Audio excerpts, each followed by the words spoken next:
안녕하세요. 반갑습니다. 한국 CS마인드 교육센터 박정민 강사입니다. 저희 2018년도 3월 11일 날 봤던 기출문제에 대한 문제풀이를 하는 데 있어서의 핵심 키워드 찾는 방법 동영상 9번째입니다. CS 실무론 21번부터 30번까지의 문제를 가지고 차근차근 설명드리도록 하겠습니다. 자, 오늘 21번 문제 21번 다음 보기의 사례에 해당하는 화법의 명칭은 저희 실무론 2장에 화법 명칭 문제 나옵니다. 보기 네 그럼 제가 해결해 드리겠습니다. 이것만 보셔도 끝납니다. 제가 해결해 드리겠습니다. 흔히 어떤 화법의 대표적인 표현입니까? 신뢰 화법입니다. 두 번째 보기를 보셔도 AS 부서에서 책임지고 처리해 드리겠습니다. 네, 신뢰 화법인 거죠. 기본적으로 봤을 때 굉장히 어떻게 보면 쉬운 문제 유형 중에 한 가지였습니다. 꼭 이 화법에 대한 내용은 기억하고 계셔야 될 내용입니다. 다음 문제입니다. 다음 보기의 설명에 해당하는 불평 고객 유형은 누굽니까? 1번, 보기 1번이란다. 보기를 좀 봐요. 첫 번째, 다른 유형의 사람들보다 더 높은 소외의식을 갖고 있답니다. 완전히 삐진 겁니다. 두 번째, 서비스 제공자를 비롯해 제3자에게도 불평을 하는 고객 유형이다. 저희가 불평 고객 유형은 총 4가지로 나눠놓고 교재에 표시가 되어 있는데요. 그 중에 지인한테 구전하는 것까지는 있어요. 하지만 제3자에게 불평을 하는 경우는 4가지 유형 중에 한 유형밖에 없습니다. 제3자에게 불평을 하는 고객 유형이다. 누굽니까? 적극적 행동자가 될 겁니다. 적극적 행동자. 아마 교재에서 보시는 표현과는 조금 다를 겁니다. 특히나 1번에 경로자라는 거 좀 많이 볼 수 있는 행동이 아니죠. 기본적으로 봤을 때. 자, 이러다 보니까 이런 표현도 싱이라는 학자가 다른 유형으로 표현을 하는 경우도 있기 때문에 그것들을 좀 혼합해서 쓴 표현이기도 하다라고 보시면 될 것 같습니다. 행동으로 불평하는 사람입니다. 행동 불평자죠. 행동 불평자. 자, 이걸 적극적 행동자라고 표현하고 있습니다. 기억하셔야 될 표현 방법이기도 합니다. 다음 문제 보겠습니다. 불만 고객 관리와 관련해 컴플레인의 발생 시 처리 방법에 대한 설명으로 가장 올바르지 않은 것. 자, 컴플레인이 발생했을 때 단순 불만이나 불평 정도다 라는 게 발생했을 때 처리하는 방법으로 가장 올바르지 않은 것. 1번 고객의 불평사항을 잘 듣고 가급적 의견 대립을 피한다. 맞죠? 고객은 솔루션을 원하는데 거기다가 대립해봤자 받을 수 있는 건 우리가 얻을 수 있는 건 아무것도 없습니다. 2번 요점을 잘 파악하여 고객의 착오는 없었는지를 검토한다. 이거 맞죠? 설득을 해야 되니까요. 3번 신속하게 해결책을 마련하여 처리하고 친절하게 해결책을 납득시킨다. 네, 이거 맞습니다. 대안이라든가 이런 걸 말씀드려야 되니까요. 4번 회사 방침과는 별도로 가급적 자신의 권한 안에서 해결하는 것이 좋다. 맞나요? 네, 이거 같은 4번 보기 같은 경우가요. 흔히 우리가 알고 있는 VOC, 죄송합니다. VOC가 아니라 임파워먼트라고 하는 권한 위임의 문제점 중에 한 가지죠. 회사를 다 거저 통째로 주는 것처럼 해가지고 내 권한 안에서 해결하는 것이 좋은 것이 아니고요. 첫 번째, 회사의 방침 안에는 있어야 된다는 얘기가 됩니다. 방침을 벗어나는 것까지는 말이 되질 않습니다. 왜냐하면 지금 직원은 회사를 대표하고 있는 사람이기 때문입니다. 그래서 4번이 설명이 잘못된 내용이기도 합니다. 다음 문제 보겠습니다. 다음 중 제품의 성능이나 기능보다는 사회적인 수용, 개인 존중, 자아 실현 측면, 자, 키워드가 나왔죠. 사회적인 수용, 개인 존중, 자아 실현 측면의 불만을 의미하는 거. 이거 무슨 불만일까요? 그죠? 개인 존중, 사회적 수용, 자아 실현 측면. 네, 이건 심리적 불만입니다.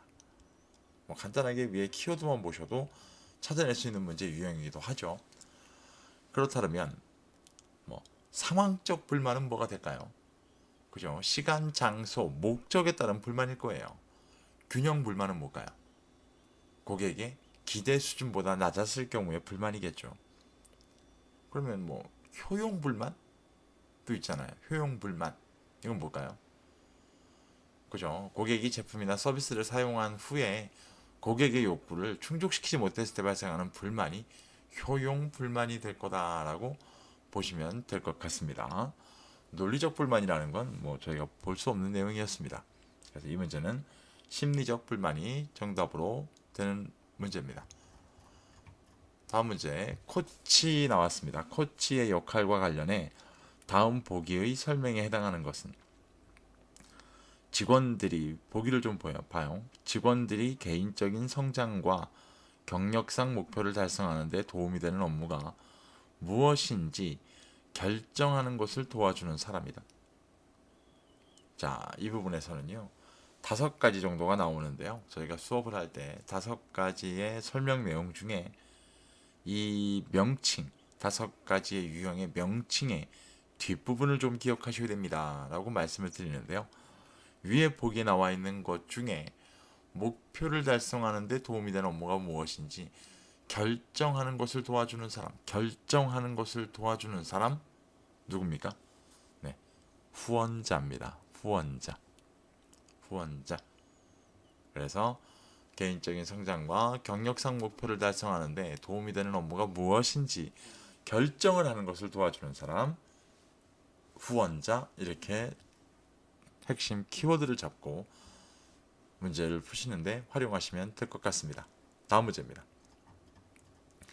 다음 중 코칭의 장점에 대한 설명으로 가장 올바르지 않은 것. 자, 코칭의 장단점이 저희 교재에 있는데요. 이 장단점은 매번 혼합이 되면서 출제가 된다라고 말씀을 드렸고요. 1번, 코치와 학습자의 동시 성장이 가능하다.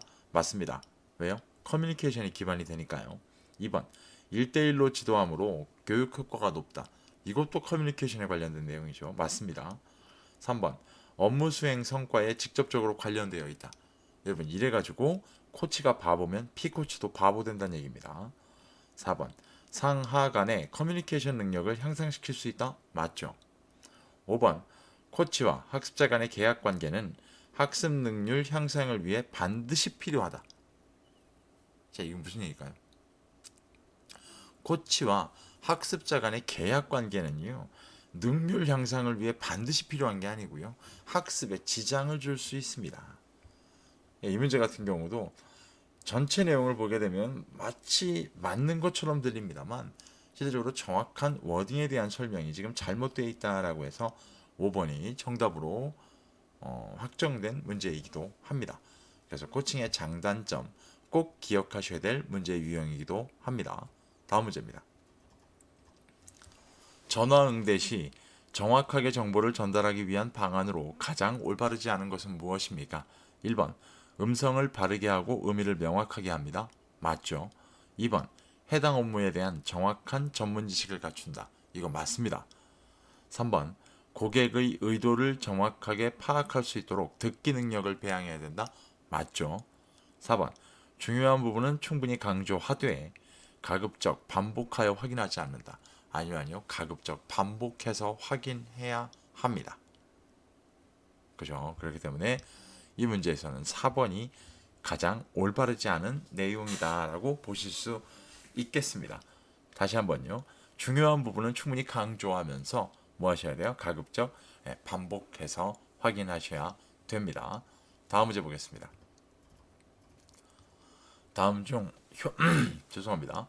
다음 중 효과적인 경청을 위한 방안으로 보기 어려운 것은 1번, 주의를 고객에게 집중한다. 이거 맞죠? 2번, 고객의 말을 가로막지 않는다. 네, 맞습니다. 우리나라 사람들 죽어라고 가로막아요. 3번, 중요한 내용이나 요점을 기록한다. 이거 맞죠? 4번, 고객에게 계속적인 반응을 보이는 것이 좋다. 이게 좀 긴가민가한데요. 일단 5번 좀 봐요. 상대방의 말에 맞장구를 치거나 공감을 표시하는 행위는 가급적 자제한다. 얘는 완전 틀렸죠. 맞아요. 그렇기 때문에 실제로 보면 가급적 자제한다라는 표현이 아닐 겁니다. 기본적으로. 그래서 80 지금 28번의 문제 같은 경우는요. 5번이 가장 잘못된 행위다라고 볼 수가 있겠습니다. 4번 고객에게 계속적인 반응을 보이는 것이 좋다. 이건 맞습니다. 왜냐하면 경청을 하고 있다는 걸 지속적으로 주지시켜야 하기 때문입니다. 다음 문제 보겠습니다. 다음 중 보고의 일반 원칙과 가장 거리가 먼 거죠. 보고랍니다. 보고.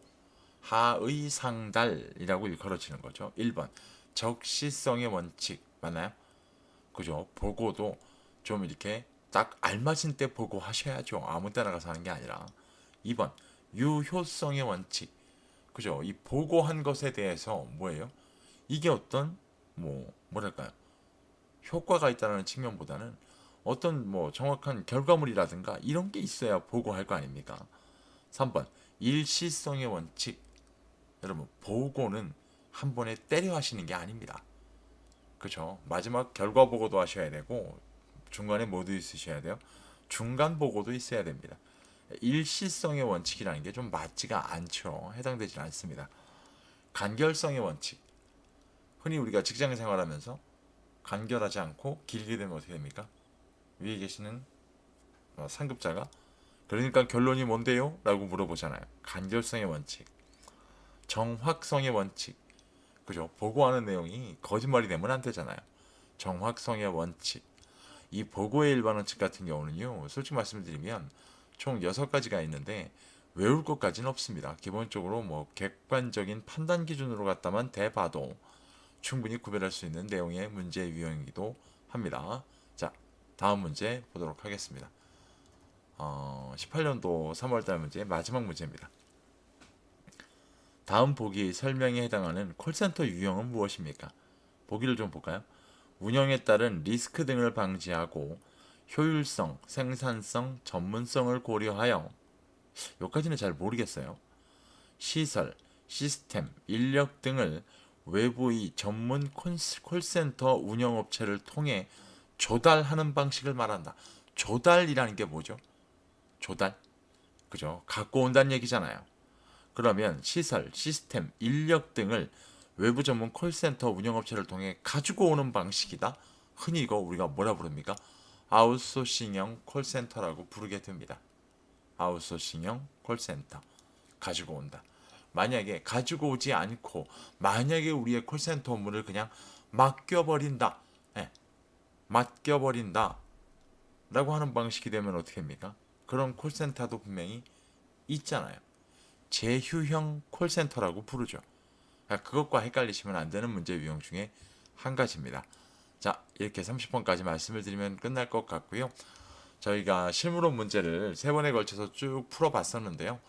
많은 분들께서 실무론 문제가 이렇게 조금 쉽게 해서 고민을 할 수 있는 문제가 나오게 된다면 이 시험 같은 경우는 절대 쉽지 않다라고 하는 말씀들을 많이 하셨는데요. 그러다 보니까 저희처럼 이렇게 문제를 푸시는 데 있어서 특정 키워드를 가지고 이 키워드와 해당하는 밑에 보기에서의 정답을 골라내는 선택할 수 있는 이 훈련이 점점 필요해지고 있는 시험 유형이다라고 볼 수 있을 것 같습니다. 저희가 이렇게 되면 3월 10일 날 봤던 시험 문제에 대한 풀이 과정에 대한 핵심 키워드 찾는 동영상은 여기서 끝을 내야 될 것 같고요. 곧 보게 될 4월달 시험 문제도 저희가 확보가 되면 바로 분석 자료와 더불어서 동영상을 가지고 강의를 통해 다시 한번 찾아뵙도록 하겠습니다. 고생 많이 하셨습니다. 감사합니다.